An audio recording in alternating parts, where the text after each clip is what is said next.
The following events are based on a true story.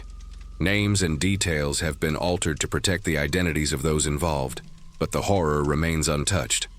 Watch at your own risk. Story 1. Location: Brooklyn, New York, Route B25 to Fulton Street. I used to love the quiet of night shifts. The city slows down, the streets breathe differently, and the Route B25 becomes a rhythm I know by heart. But ever since that night, I haven't been able to sit alone in a parked bus without checking the mirrors every few seconds. It started like any other midnight run. Calm, cold, almost boring. Until we hit Gates Avenue. That's when I saw him. An old man sitting all the way in the back row. Silent still, wearing what looked like a perfectly pressed World War II uniform. He didn't blink when the streetlights passed. Didn't look up when people got on or off. Just stared straight ahead like he was waiting for something. I remember thinking how odd it was. No one dresses like that anymore. But passengers didn't seem to notice him. One teenage girl even sat directly across the aisle from him and acted like he wasn't there. Still, I figured he was just another eccentric local. Brooklyn's full of ghosts in their own way.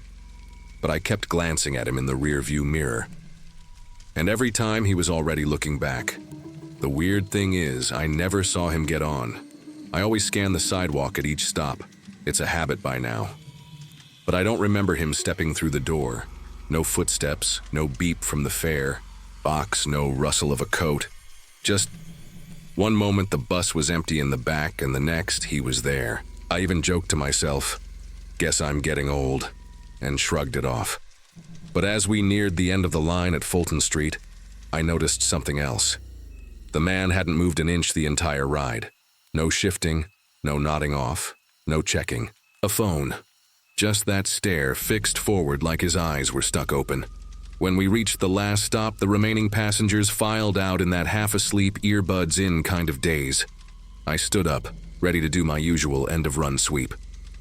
That's when I noticed the back row was empty. I blinked, walked toward it slowly, half expecting to find him slouched down, maybe asleep. But the seat was completely bare. No trace of him. No indent in the cushion. No scuff marks on the floor. Just silence. I checked the whole bus, twice. Locked it, but the chill crawling up my spine wouldn't go away. The next morning, a couple of passengers from the route flagged me down before I started my shift. One of them, a woman in her 30s who rides regularly, asked if the old guy in the army getup had gotten off early. I told her no, that I never even saw him leave. Her face changed.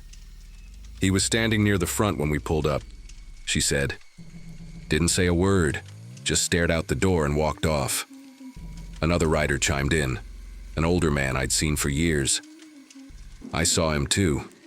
Weird dude, didn't blink. I didn't know what to say. They remembered him walking, off the bus, but I had locked up alone. I couldn't shake it. That night, after my shift, I went to the depot and asked the security office to pull the camera footage from the previous night. Took a bit of convincing, but they let me sit in.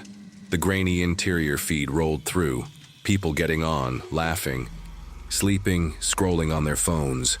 Normal. I fast-forwarded to Gates Avenue, nothing, no one got on.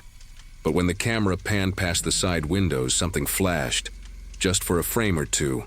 We paused it, rewound, and there he was, standing outside the moving bus, not boarding, just standing on the sidewalk, staring in through the glass, directly at me. We zoomed in frame by frame. His face was pale, almost too pale, like the contrast was off. His uniform looked pristine. Not like a costume, not like some old military jacket you'd find at a thrift store. It fit him perfectly, buttons polished, hat crisp. But the eyes, that's what stuck with me. Even in that blurry footage, they were dark and focused, like he wasn't just looking into the bus. He was looking at me. No one else seemed to notice. Him in the footage. Just those two frames, then gone. I felt sick. Cold sweat clung to my back. The security guy next to me leaned away from the monitor and muttered, "That's not right." I tried to laugh it off that night. Told myself it was a glitch, maybe some reflection or double exposure. But when I got home, I couldn't sleep.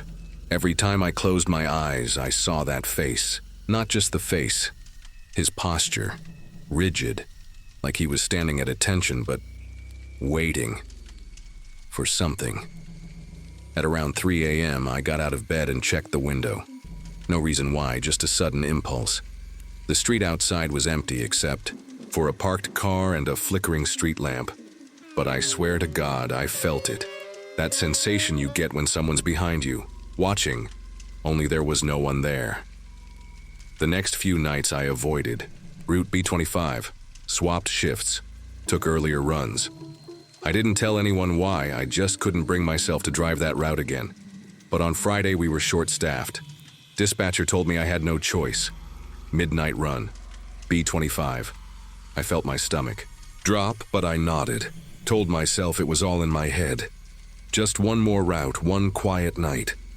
When I pulled out of the depot, the city already felt different, heavier. Streets that were usually busy with honking or distant music felt muted, like someone had pressed a pillow over the city's mouth. The route was normal, at first. Same stops, same riders. But just past Bedford Avenue, I glanced in the mirror, and he was there, back row, same uniform, same posture. Except this time his eyes were locked on me the entire ride. He didn't blink, didn't shift, just sat there motionless like he'd been waiting for me. I felt the air turn cold inside the cabin, like the AC had kicked on full blast, even though the dial hadn't moved. My hands were shaking. I stopped looking in the mirror. Couldn't bring myself to meet his gaze again. At the final stop, I kept the doors open longer than usual. Riders shuffled off one by one, giving me tired nods. I didn't move. I couldn't. My eyes stayed fixed on the rearview mirror, but the back row was empty again, just like before. I finally stood and walked the aisle slowly, my heart pounding so loud I could hear it in my ears. Nothing, not even an imprint on the seat. I called dispatch, told them I felt sick and left the bus there. I didn't even finish the shutdown checklist. Just walked out into the night, trying not to look at the windows. The next day, I checked the footage myself. No record of him boarding. No sign of him inside, but in one frame, just one, he's there again. Outside the moving bus, same position, same dead-eyed stare tracking alongside as we pass by. I haven't driven since. I still live in Brooklyn, still take the bus sometimes, but never Route B25. And sometimes, late at night, I'll be riding. Another line, headphones in, half asleep. And I'll catch a reflection in the window, just for a second. Standing outside, watching. Have you ever seen someone on your commute who didn't belong there? If you have, please, tell me I'm not the only one. The following events are based on a true story. Names and details have been altered to protect the identities of those involved, but the horror remains untouched. Watch at your own risk. Story 2, location. Sunset Boulevard, Los Angeles, Line 2 to Echo Park. I always take the Line 2 bus home from work, same time, same route. Nothing unusual ever happens. But last night something shifted. The air felt heavier the moment I stepped out of the diner and into the rain. Not the usual LA drizzle either. This was a full downpour, the kind that seems to muffle the whole city. The only shelter nearby was the bus stop at Sunset and La Brea, and when the headlights finally cut through the fog, I was relieved to see my ride pulling in. But as the doors creaked open and I climbed aboard, something felt off. The driver didn't say a word, not even a glance, just stared ahead, knuckles white on the wheel. The bus was nearly empty. A man in a hoodie slumped near the back, probably asleep. An older woman clutched her purse 2 seats behind me. Other than that, silence. I took my usual spot on the right side, 3 rows from the front, and wiped the fog off the window. Rain streaked down the glass like veins, and the city outside looked distant, unreal. We had just passed Vine when I first heard it. A soft whisper, like someone trying to remember a prayer.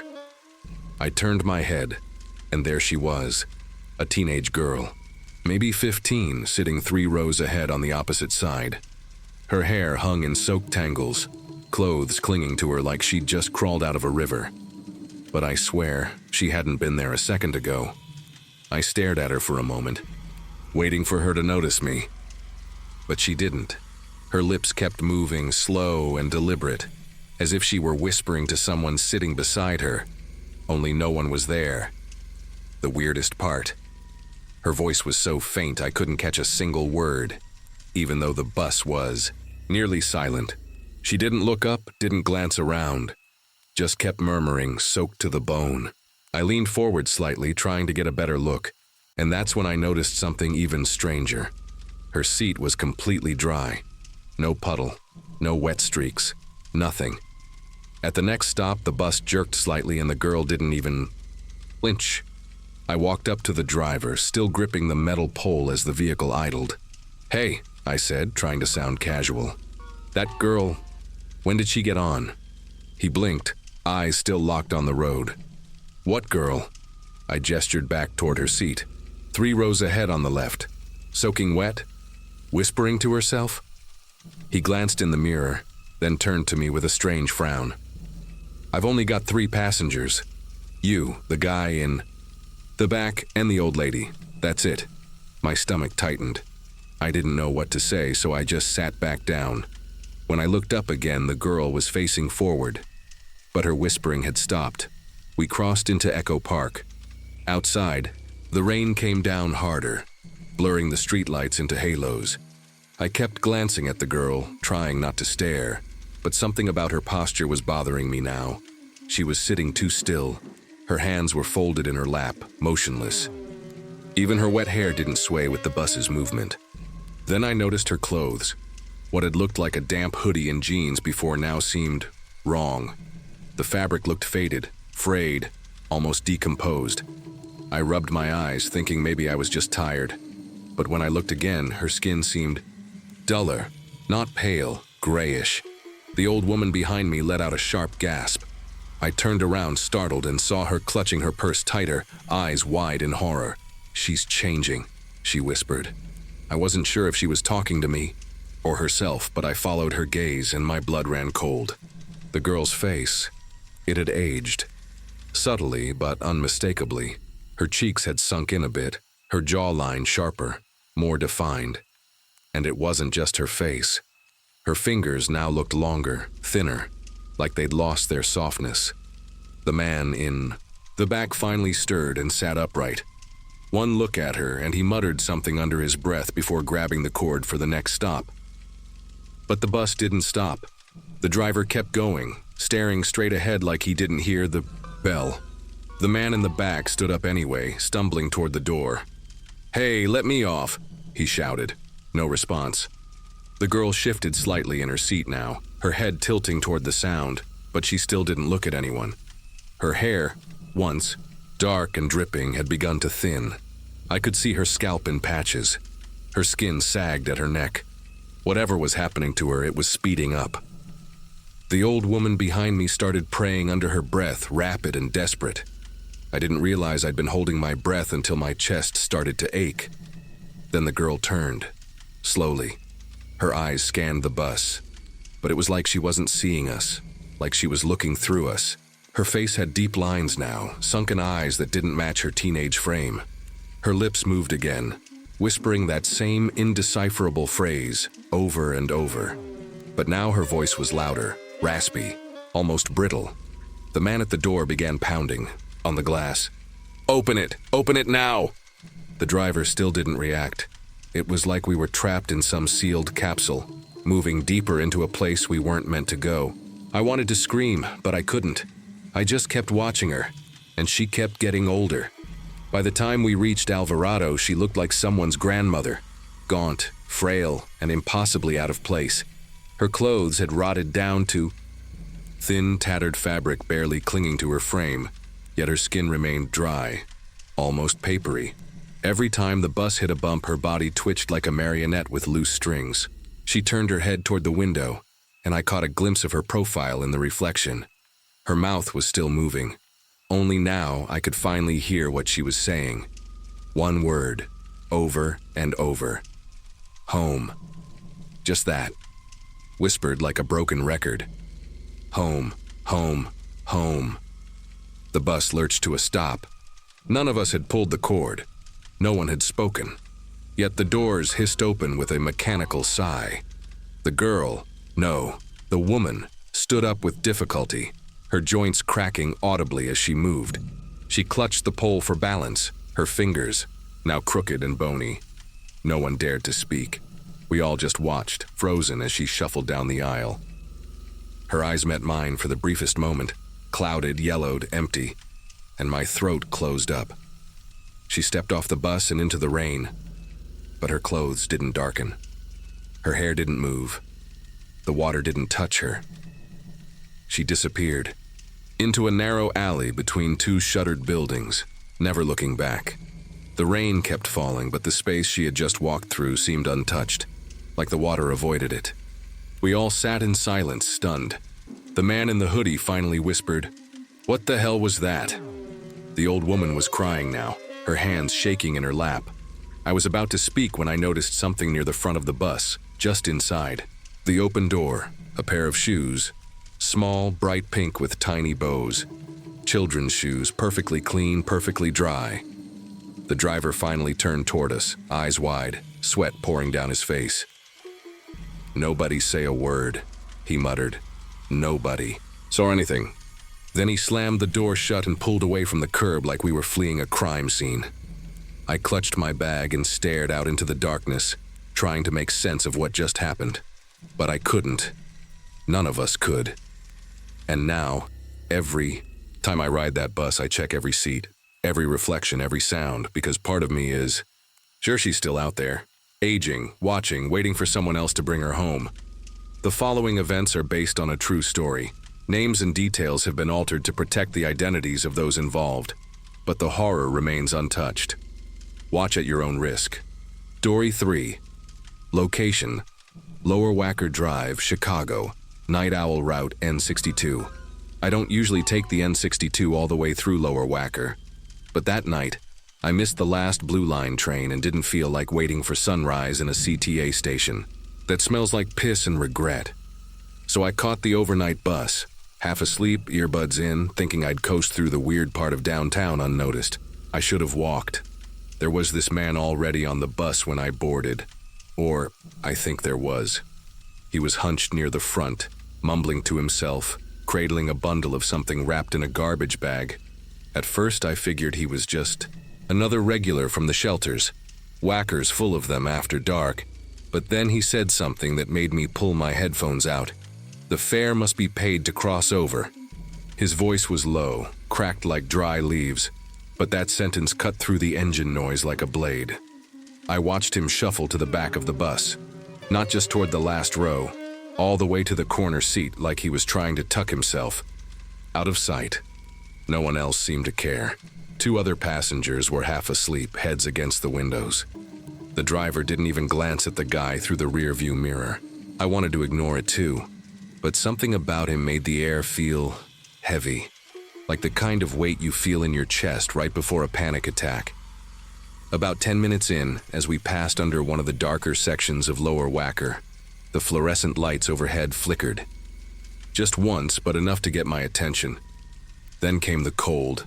I don't mean a chill from the vents. I mean cold, like standing outside in January with wet clothes. I looked around.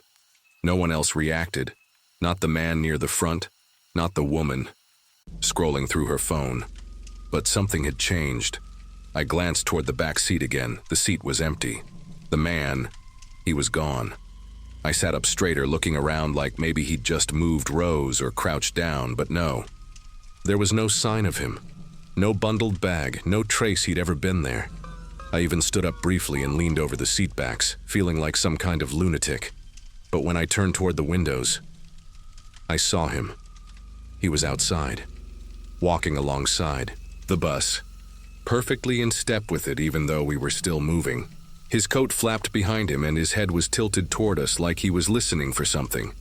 Then he lifted one hand and tapped the glass. A soft, rhythmic tapping, 3 times. I froze. The street was empty. No sidewalks down there. No shoulder. Just concrete walls and the echo of our tires. But he was keeping pace like gravity didn't mean a damn thing to him. I looked around to see if anyone else noticed. The guy across from me was asleep with his mouth open. The woman with the phone had her earbuds in, oblivious. I wanted to say something. "Do you see him?" But the words stuck in my throat. When I turned back to the window, he was still there, still tapping. Only now, he was smiling. Not a warm smile, not even a creepy one. Just too wide, too still. Like his face didn't know what a real smile was supposed to look like. Then, without warning, he vanished. Not faded or turned a corner, just gone, like a bad edit in a movie. I shot up from my seat and walked to the back, heart pounding in my ears. I needed to see it with my own eyes. Maybe the emergency exit was open. Maybe he'd jumped out and I'd just missed it. But when I got there, the red handle was still sealed in place and the alarm light was off. The door had never been opened. I went back to my seat, trying to steady my breathing, trying to convince myself I'd dozed off or imagined it. People see weird things when they're tired. Maybe it was just a trick of the light. Maybe the glass reflected someone walking on the other side. But there was no other side. Not down in that part of Wacker. Just thick, featureless walls and those endless overhead lamps buzzing like flies. A few minutes later, the driver pulled into the next stop. Nobody got on. Nobody got off. But as the doors hissed shut, I heard a faint thud, like something bumping against the back of the bus. Not loud, just enough to register. I turned, expecting to see nothing again. And I didn't. Until I noticed the window fogged up right where he had been tapping earlier. 3 perfect circles, like the imprint of knuckles, still fresh. When I got off at my stop, I waited for the bus to pull away before crossing the street. As it disappeared down the avenue, I saw him again, standing, at the rear window inside this time. Just standing there, staring out. The emergency door still sealed shut. No alarm. No sign of entry. I blinked and he was gone again, like he never existed. But I know what I saw, I know what I felt. I haven't taken the N62 since that night. I've read forums, checked old articles, even asked a few late-night drivers. One of them went pale when I mentioned paying the fare to cross over. He didn't explain, just walked off mid-conversation. I don't know if that man was ever real or what he meant by crossing. But some nights, I wake up to the sound of tapping glass, and every time I check the window, just to make sure I'm still on this side. The following events are based on a true story. Names and details have been altered to protect the identities of those involved, but the horror remains untouched. Watch at your own risk. Story 4. Location: French Quarter, New Orleans, Route 11 to Esplanade Avenue. I don't usually take the bus that late, but gigs don't always end early, and when you're hauling a trumpet case through the sticky New Orleans air at 2 a.m., sometimes Route 11 is your only friend. The French Quarter at night is its own kind of music. Drunken laughter echoing through cracked shutters, distant brass bleeding from alleyways, and something else underneath it all. Something quieter. Something that waits. That night, I wasn't drunk, I wasn't tired, and I wasn't high. So what I saw, I saw. The bus was mostly empty when I got on near Royal Street. Just me and an old man who looked asleep with his hat pulled low. I slid into a seat halfway down near the window and let my fingers tap out a rhythm on my case. We passed Bourbon, then Dauphine, the streetlights casting warped shadows onto the aisle. That's when I saw her. She wasn't there 1 second. Then she was. A woman dressed in black sitting straight across from me. Black veil over her face, hands folded like she was waiting for church to start. She didn't make a sound, didn't even seem to breathe. I tried not to stare, but something about her made my skin tighten. The veil covered her face entirely, but I swear I could feel her eyes on me. Not like someone looking out of curiosity or boredom. This felt like examination, like I was being measured, judged. I looked away, back out the window, hoping the motion of the city would ground me. But when I blinked just once, she was closer, 1 row ahead of where she had been, still silent, still folded hands, still veiled. My heart knocked once hard. I turned my head quickly, scanning the bus, hoping someone else had noticed. The old man was gone. I hadn't even heard him get. So I leaned into the aisle and looked toward the front. Just the driver, eyes on the road, tapping his fingers on the wheel to some rhythm only he could hear. I looked back. She hadn't moved. Or maybe she had. Maybe I blinked again. Because now, she was just one row away, and I could hear something faint, like the soft drag of cloth across the floor. But her feet, if she had them, weren't touching. I stood up. Not abruptly, not enough to make a scene. Just enough to shift my weight to signal to the driver. I walked slowly to the front, gripping the rail as if the floor might fall out beneath me. I leaned closer to him, keeping my voice low. "Hey, there's a woman sitting near me, in black. She's not right." He didn't look at me, just kept watching the road, his knuckles white on the wheel. "Ain't nobody got on after you," he said flatly. I checked. I turned to point to show him, but the seat behind me was empty. I felt stupid. Embarrassed, maybe. But more than that, wrong, like I'd broken some unspoken rule by calling attention to her. The driver just shook his head and muttered something I didn't catch. I started back toward my seat. Slower this time. Every light outside cast long shadows across the aisle, and in one of them, I saw the veil. Not her, just the veil. Drifting for half a second, like smoke. When I got back to my seat, I sat stiffly, eyes wide open, determined not to blink. Again. But I failed. Of course I did. She was sitting right next to me. I didn't hear her move, didn't feel the seat shift. But there she was. Closer than before, her shoulder nearly brushing mine. The veil still hung low, heavy, hiding everything. And still, no sound, no breath. I held mine like somehow that would make me less real to her. My fingers itched to grab my trumpet case, to bolt for the exit. But my body felt pinned, like gravity itself had changed, like moving would invite. Something worse. The bus jolted suddenly, hard enough that I almost lost my grip. When I looked again, she was gone. Just gone. I let out a sharp breath, half relief, half confusion, and the driver's voice crackled through the intercom. "Esplanade Avenue," he said, like nothing was wrong. The few remaining passengers stirred. A woman with grocery bags stood. A kid, near the back, pulled his hoodie tighter. I stayed in my seat, frozen. I hadn't seen her get off. I hadn't seen her walk. But a murmur rose from behind me, a couple passengers whispering, "Did you see her?" She didn't even touch the floor. I turned slowly, my eyes scanning the passengers' faces. No one looked frightened. No one screamed or pointed. They just looked unsettled, like they were trying to pretend they hadn't seen what they saw. The woman with the groceries wouldn't meet my eyes. The kid in the hoodie kept glancing at the door like he was waiting for something else to follow her. I pressed the stop request, but didn't move. I needed air, sure, but more than that, I needed to not be the last one on that bus. The doors opened with a hiss and I stepped out onto the cracked sidewalk. The street was quiet, too quiet for Esplanade, even at that hour. I turned to watch the bus pull away, its windows dark. But just before it rounded the corner, I saw a shape. Just a hint of black at the very back, like a curtain fluttering. Then it was gone. I walked the rest of the way home, gripping my case so tightly my knuckles ached. I didn't look behind me, not once.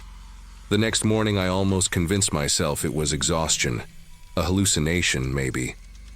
I was even starting to laugh at how shaken I'd been. But then I stopped by the corner store for coffee, and there it was, on the front page of the Times-Picayune. A small obituary with her photo, same veil, same folded hands. Beloved sister, teacher, and friend, passed peacefully 3 days ago. My stomach turned. The date, 3 days before last night. I stood there, coffee going cold in my hand, trying to understand how something dead had sat beside me like it belonged. I haven't taken the bus since. Haven't played a gig that runs past midnight. I sleep with a light on now, not because I'm afraid of the dark, but because I'm afraid of what I might see when I blink. Sometimes I still hear the soft rustle of fabric behind me when I'm walking home.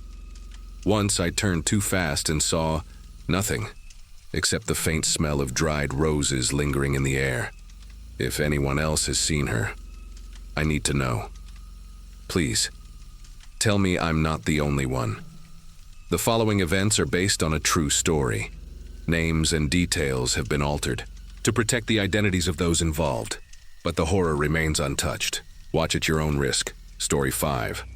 Location, Las Vegas Strip, RTC Route Deuce. I wasn't planning to take the bus that night.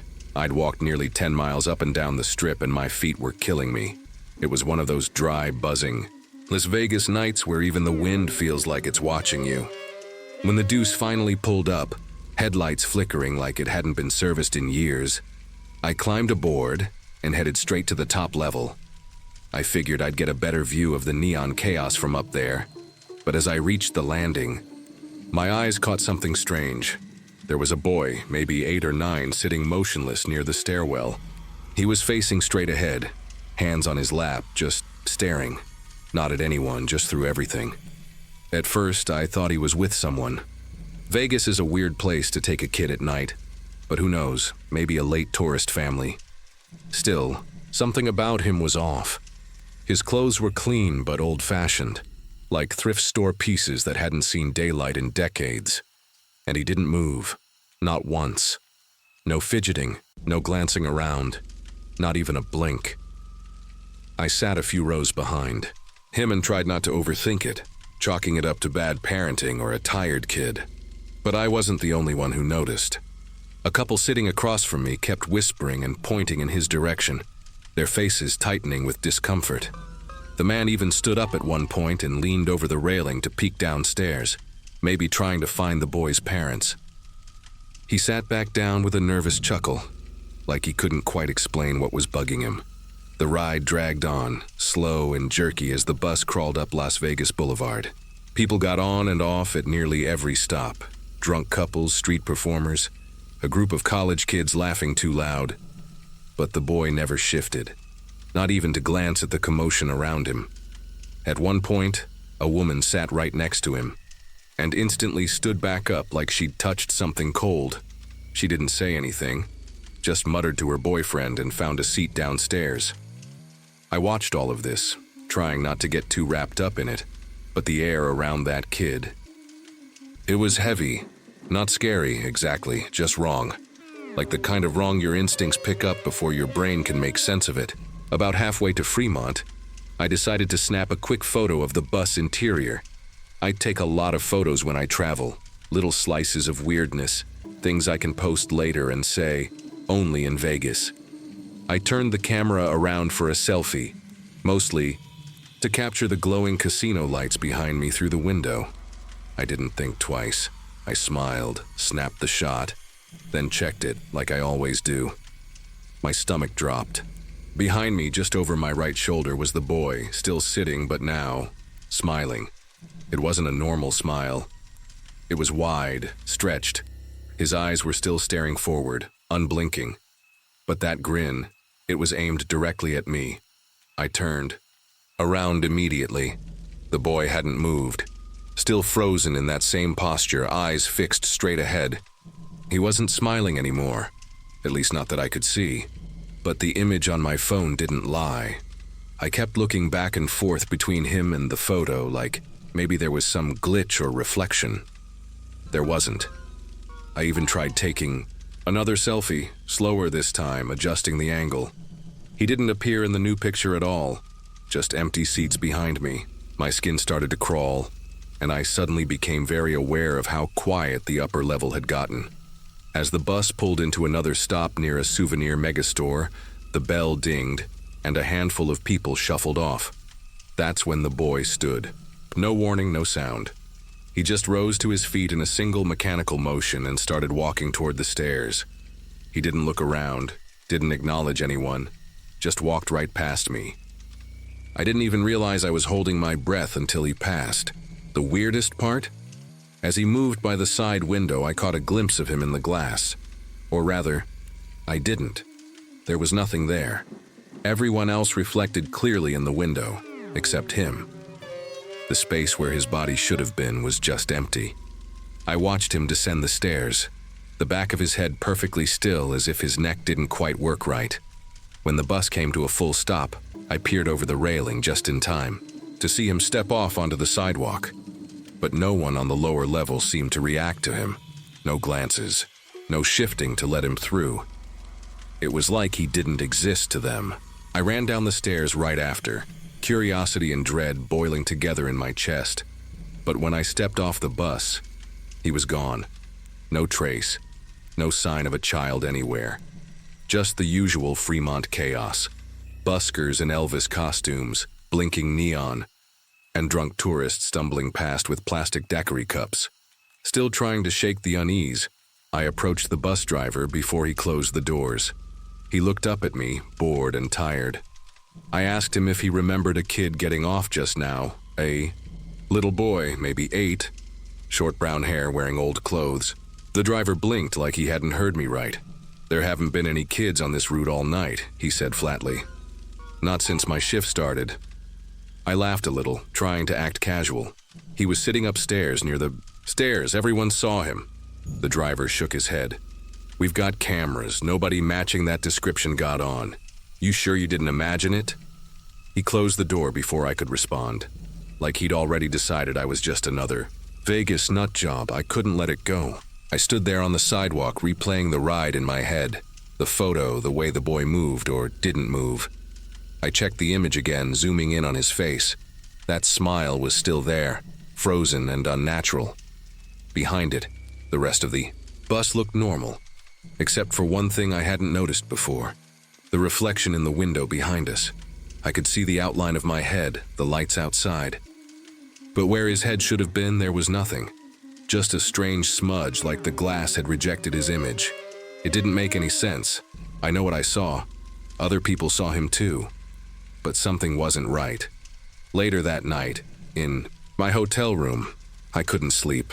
I kept glancing at the door, checking the corners, jumping at every noise from the hallway. It felt like something had followed me. I opened my phone again, heart pounding, and scrolled through the photos from the day. Nothing unusual. Street shots, fountains, casinos. Then I hit the selfie from the bus. Except now, it was different. He was closer. The boy wasn't sitting anymore. He was standing behind me, right behind me. His head tilted, that same wide grin stretching too far across his face. My own reflection still faced forward, clueless. But his eyes were looking directly to the camera. I dropped the phone. Not metaphorically, I actually dropped it hard onto the carpet. My heart was hammering in my chest, and for a split second I was too scared to even pick it up again. When I did, the screen had gone black. I tapped it. Nothing. Dead. Completely unresponsive. I plugged it into the charger, but it refused to turn back on. Just a faint buzz from the port, like it was struggling to breathe. I don't know how. Long I stood there, staring at it. I didn't sleep that night. I didn't even turn off the lights. I just sat there in the hotel room, wide awake, every creak and hum sounding like footsteps, waiting for a knock at the door that never came. The next morning, I went down to the RTC transit office. I told them I lost something on the deuce, hoping that would get me access to the security footage. It did. The woman at the desk let me watch the video from the ride. Top deck, back angle, just as I remembered. I was there, clear as day. So were the other riders. But the boy? Nowhere. No figure near the stairs, no movement, no kid at all. Except, when I stood up to take the selfie, something flickered in the corner of the screen. A glitch? A shadow? It only lasted a second, but it looked like a face. Just for a moment. Right behind me. I left Vegas that afternoon. I deleted the photo, what was left of it, but sometimes late at night I swear I hear footsteps outside my door. Light, deliberate, and once I saw something on my turned-off TV screen, a shape, a smile. So if you ever ride the deuce at night, don't sit near the stairs, and if you see a little boy just staring, don't take his picture.